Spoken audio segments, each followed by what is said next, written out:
ঝালকাঠি শহরে ৭টি খেয়াঘাট রয়েছে। এর মধ্যে পুরাতন কলেজ খেয়াঘাট, পৌরসভার খেয়াঘাট, পালবাড়ির খেয়াঘাট, লঞ্চঘাটের খেয়াঘাট সহ ৭টি খেয়াঘাট রয়েছে।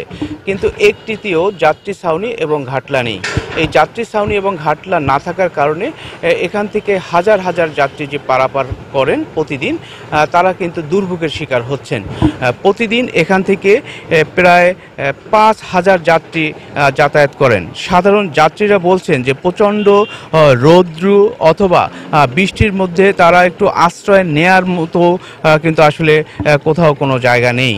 এই যে খেয়াঘাটের পাশে যে দোকানগুলো রয়েছে, সেই দোকানে যদি যাত্রীরা একটু আশ্রয় নেন, তখনও কিন্তু দোকানদাররা দোকান থেকে বের করে দেন অথবা খারাপ ব্যবহার করেন। দোকানদারের ভাষ্য হয়েছে যে আসলে বেশি লোকজন সেই দোকানে থাকলে তাদের যে কাস্টমার তারা ঢুকে না, সে কারণে কিন্তু তারা আসলে যারা বৃষ্টির সময় বা রোদ্রের সময় আশ্রয় নিতে যায়, তারা কিন্তু আসলে তাদের বের করে দেয়।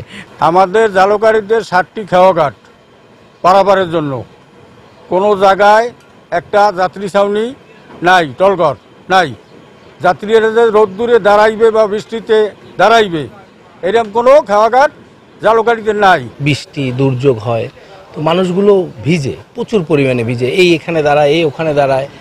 তো ব্যাপার হচ্ছে কি, এই যে বিভিন্ন পারাপারের জায়গা, অনেকগুলো জায়গা আছে, আমি আপনাকে মানে হাতে গুনে তো ৫-৭টার উপরে। তো এখানে কোনো যাত্রী ছাউনি নেই। তো দেশ পরিবর্তন হচ্ছে, সব কিছুই পরিবর্তন হচ্ছে, তো এটা কেন পরিবর্তন হবে না? তো আসলেই আমি কর্তৃপক্ষের কাছে বলতেছি যে এখানে ছোট পরিসরে হলেও কিছুটা যাত্রী শ্রেণী দেওয়া দরকার। কোনো খেয়ায় যাত্রী শ্রেণী নেই এবং যাত্রীরা দুর্ভোগে আছে। বৃষ্টি নামলে একটু বাজারঘাট নিয়ে বা বাচ্চা কাচ্চাকে নিয়ে ভিজে পুড়ে যায়, তাদের খুব অসুবিধা হয়। আমরা সরকারের কাছে আবেদন করি যেন আমাদের খেয়াঘাটে যাত্রী শ্রেণীতে মানুষজন একটু আশ্রয় নিতে পারে। বৃষ্টি আসলে মানুষজন দিশেরা এদিক ওদিক ছোটে, এখানে একটি যাত্রী ছাউনির এমার্জেন্সি দরকার। পাশাপাশি এখানে দেখতে পাচ্ছেন নদী ভাঙছে, একটি আমাদের ঘাটলার দরকার, যে ঘাটলা থেকে দৈনিক হাজার হাজার জনগণ এখানে পারাপার হতে পারে। পৌর কর্তৃপক্ষ বলছেন যে এখান থেকে এই যে খেয়াঘাটগুলো রয়েছে, সেই খেয়াঘাটগুলোর প্রকল্প ঢাকায় পাঠানো হয়েছে। প্রকল্প পাশ হয়ে আসলেই এই খেয়াঘাটে যাত্রী ছাউনি এবং ঘাটলা দেয়া হবে। কেউ কেউ অভিযোগ করে বলছেন যাত্রীরা যে ঘাটলা না থাকার কারণে কেউ কেউ দুর্ঘটনার শিকারও কিন্তু আসলে এখানে হয়েছে। এখন রাস্তা কিছুটা হয়েছে, কিন্তু এই ঘাটের কারণে দুর্ভোগ, অনেক লোক অ্যাক্সিডেন্ট হয়েছে। আমি কোনো একটা পড়া এই হাতে পায়ে ব্যথা পাইছি। যদি এই ঘাটটা একটু সিঁড়ি হতো ভালো করে, হয়তো লোক যে চলাফেরা সুন্দরভাবে চলতে ফিরতে পারতো।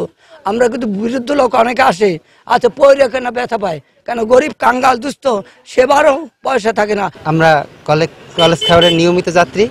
এখানে আমরা একটু বৃষ্টি আসলে যে দাঁড়াবো, এরকম কোনো যাত্রী ছাউনি নাই। বাচ্চারা বই খাতা নিয়ে স্কুলে যেতে পারে না, ভিজে যায়।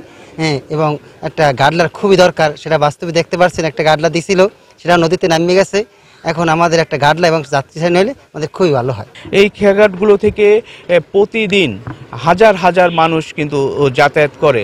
এই যে নৌকার মাঝি যারা রয়েছেন, এই ট্রলারের মাঝি যারা রয়েছেন, তারা কিন্তু বলছেন যে এখান থেকে যখন যাত্রীরা পারাপার হওয়ার জন্য আসেন এবং এই ট্রলারের জন্য যখন যাত্রীরা অপেক্ষা করেন ছোট ছোট বাচ্চা নিয়ে রোদের মধ্যে অথবা বৃষ্টির মধ্যে, তখন কিন্তু আসলে এই মাঝিরা বলছেন যে তাদের আসলে কিছু করার থাকে না, যে তাদের দুর্ভোগ দেখে তাই কিন্তু আসলে এখানের যারা কর্তৃপক্ষ রয়েছেন, এই যে পৌর কর্তৃপক্ষ সহ যেসব কর্তৃপক্ষ রয়েছে, তাদের কাছে কিন্তু এই খেয়াঘাটের যে ট্রলারের মাঝিরা রয়েছেন, সেই মাঝি এবং যারা সাধারণ যাত্রী রয়েছেন, তারা কিন্তু সরকারের কাছে আবেদন করেছেন এবং সবিনয়ে অনুরোধও করেছেন যে অতি শীঘ্রই যেন এইসব খেয়াঘাটগুলোয় যাত্রী ছাউনি অথবা যে ঘাটলাগুলো আছে, সেই ঘাটলাগুলো যেন অতি শীঘ্রই দেওয়া হয়। তো ঝালকাঠি থেকে এই ছিল আমার কাছে সর্বশেষ।